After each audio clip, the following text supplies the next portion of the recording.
A $45 emergency food bar contains roughly 2,400 calories. That is one person, one day. A $45 bag of rice and beans at any grocery store contains enough calories to feed that same person for 3 weeks. That is not a survival secret, that is arithmetic. And yet right now, with oil surging over 40% in 2 weeks, gas crossing $3.50 a gallon, and the Strait of Hormuz shut down for the first time in modern history, the preparedness industry is doing what it always does, selling you the expensive version of the obvious answer. A branded 30-day emergency food bucket costs $940.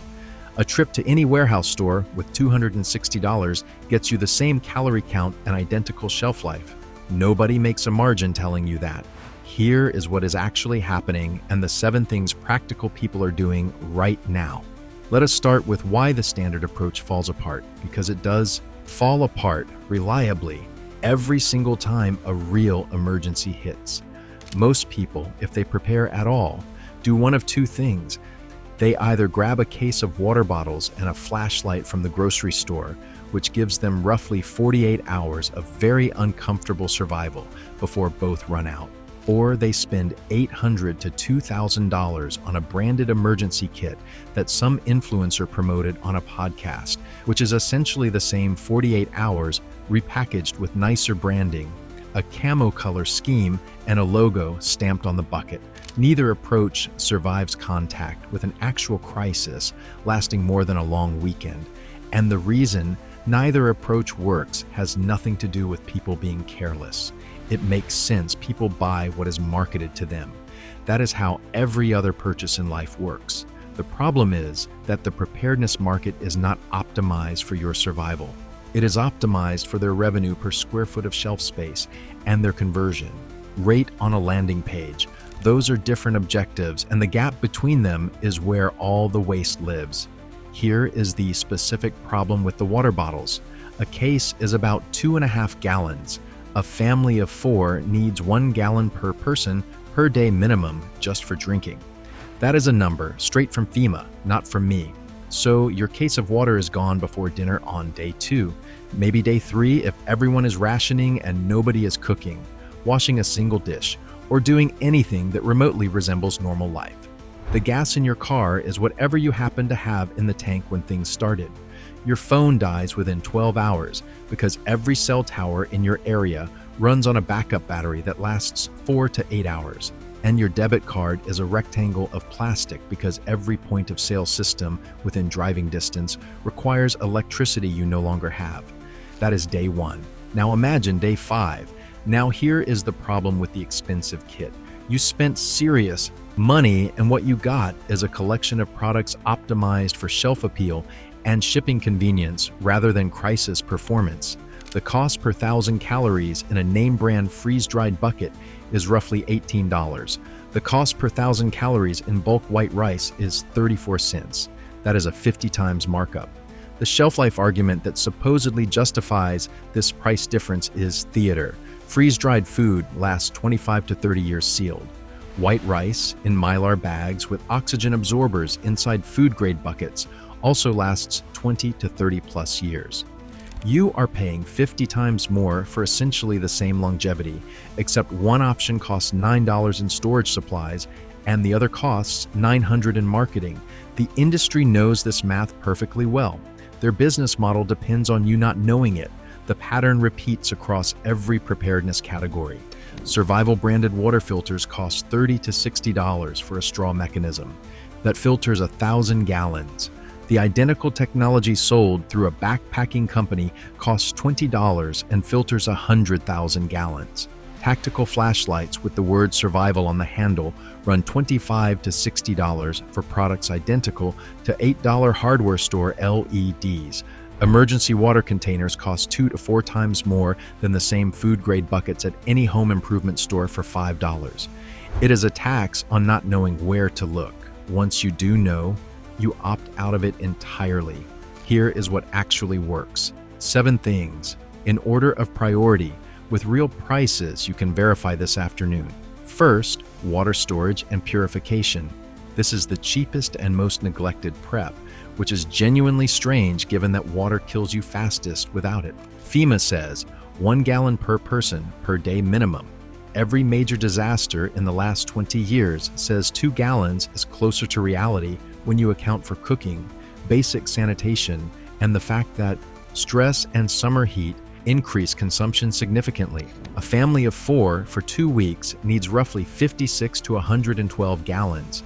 A 55-gallon food-grade drum costs $63 to $120. 2 drums plus a few stackable containers and you are covered for the realistic number. Add water preserver, concentrate at $15 per treatment, and the stored water stays good for 5 full years without rotation. For purification beyond your stored supply, a gallon of regular unscented household bleach costs $4 and purifies approximately 3,800 gallons at 8 drops per gallon. That is a cost of functionally zero. A backpacker-grade squeeze filter runs $35 to $45 and is rated for over 100,000 gallons at 0.1 micron. Compare that to a premium gravity filter at $367 that handles 6,000 gallons per filter set. The squeeze filter costs a tenth as much and lasts 16 times longer per dollar spent. The reason you have never heard this comparison is honestly kind of annoying. It works too well and costs too little for anyone to build an advertising campaign around it. Total water setup for a family of 4. 2 weeks of storage plus indefinite purification costs $240 to $300. Second, food. Buy bulk staples. Stop buying branded survival food. 200 pounds of white rice at 70 cents a pound is $140. 100 pounds of dry pinto beans is $70. 50 pounds of rolled oats is $45. That totals $255 for approximately 570,000 calories. At 2,000 calories per person per day, that feeds a family of 4 for over 70 days. Add $75 in storage supplies, 5-gallon buckets, Mylar bags, and oxygen absorber packets, and your total cost for more than 2 months of food is $330. The freeze-dried equivalent is over $3,700. Here is something specific that is worth your time. One popular brand sells a 120-serving bucket for $150 that sounds reasonable until you calculate total energy. The bucket contains 24,500 total calories. That comes to 818 calories per day across 30 days. That is starvation rations marketed as a month of food. Always compare total calories. Never compare servings. Servings are a marketing number designed to make the bucket look bigger than it is. Calories are the number that keeps you alive. White rice delivers about 1,650 calories per pound. Dry beans deliver about 1,540. Oats deliver about 1,750. Those are the numbers that actually matter. Third, fuel storage. Standard pump gasoline degrades in 3 to 6 months without treatment. Most people have no idea. The ethanol in E10 gas attracts moisture and breaks down fuel chemistry over time. Add stabilizer at about $10 per bottle, treating 20 gallons, and shelf life extends to 1 to 2 years. Metal jerry cans run $25 to $55 each. Most fire codes cap residential storage at roughly 25 gallons in approved containers, so 5 cans is your ceiling. Total for 25 gallons of stabilized fuel comes to $160 to $300. That is 2 to 3 weeks of normal driving or longer on essential trips only. Store at 95%, fill in a cool detached structure, never inside an attached garage or living space. One detail people miss entirely: diesel stores far better than gasoline. 12 to 24 months untreated and up to 5 years with stabilizer. If you drive a diesel vehicle, you have a meaningful advantage in any prolonged fuel disruption. Fourth, cash. This requires zero purchases. Just clear thinking about what happens when the power grid fails. After Hurricane Maria hit Puerto Rico in September 2017, 100% of the grid went down and 95% of cell towers failed. Banks closed. ATMs went dark. Stores posted cash-only signs within hours. The Federal Reserve flew $350 million in physical currency to the island because the electronic payment infrastructure simply stopped. One major bank issued handwritten IOUs with $100 cash handouts because their systems were down. Full power restoration took 328 days, 11 months, on a United States territory with full federal resources behind it. During the 2021 Texas winter storm, 4.5 million homes lost power for an average of 42 hours, some for days. 75% of affected residents reported difficulty buying food because card systems were down. The grid came within 4 minutes and 37 seconds of a complete statewide collapse that engineers estimated could have taken weeks to restart from scratch. Keep $300 to $500 at home in small denominations, ones, fives, tens, and 20s. A $100 bill is worthless when nobody can make change. This is not financial advice. This is infrastructure literacy. Fifth, medicine. The FDA Shelf Life Extension Program has tested medications for the military since 1986. Over 3,000 lots across 122 drug products. 88% remained effective at least 1 year past the labeled expiration date. Average extension was 66 months, 5.5 years. Some solid tablets tested effective more than 23 years past the printed date. Expiration dates on tablets and capsules are primarily a regulatory convention, not a hard scientific cutoff. Liquid formulations and insulin are genuine exceptions that degrade faster, but standard pain relievers, antihistamines, and anti-diarrheal tablets are far more durable than the packaging suggests. A practical over-the-counter kit costs $65 to $100. Large count bottles of ibuprofen, acetaminophen, antihistamines, antidiarrheals, electrolyte powder, antibiotic ointment, and basic wound care supplies. Branded survival first aid kits run $35 to $130 and ship with bandages and gauze, but no actual medications. The supplies you will reach for most often in a real crisis are the ones they leave out of the box. You spend more and get less. That pattern should be familiar by now. Sixth, communications. Cell networks fail through 3 mechanisms that all activate during a crisis. Capacity overload, when everyone tries to call at once and the system was never built for that volume. Physical damage to towers and fiber lines from weather, debris, or cascading failures. And power loss, when backup batteries at tower sites drain in 4 to 8 hours and fuel for generators cannot be delivered. On September 11th, cell traffic doubled and networks collapsed across the entire eastern seaboard for hours. Hurricane Katrina knocked out 2,000 cell sites and 38 emergency call centers across the Gulf Coast. Hurricane Maria disabled 95% of Puerto Rico's cell towers for weeks. A basic dual-band handheld radio costs $17 to $25 and communicates on frequencies requiring no towers, no internet connection, and no grid power. For completely license-free use, family radio service handhelds run $19 to $60 per pair, with half a mile to 2 miles of range in built-up areas. A general mobile radio service license costs $35 for 10 years, covers your entire immediate family, requires no exam at all, and extends range to 1 to 5 miles handheld or up to 30 miles through local repeaters. When every smartphone in your neighborhood is dead, a $20 radio is the most valuable electronic device anyone owns. That is not an exaggeration. That is what happens every single time communications infrastructure fails. Seventh, portable power. A 100-watt foldable solar panel costs $60 to $250, depending on the manufacturer. In realistic conditions with 5 to 6 hours of usable sunlight, expect 400 to 600 watt-hours per day. Pair it with an entry-level power station at around $200 for roughly 300 watt-hours of storage. That combination keeps phones charged, runs LED lighting, and powers a radio for days between charges. A 20,000 milliamp hour battery bank at $20 to $40 charges a smartphone 4 to 5 times and fits in a coat pocket. On the manual tool side, a quality handsaw, bow saw, and splitting maul runs $65 to $125 total. No fuel required, no noise generated, no parts that wear out in a season. The person with the cordless power tool is useful until the battery dies.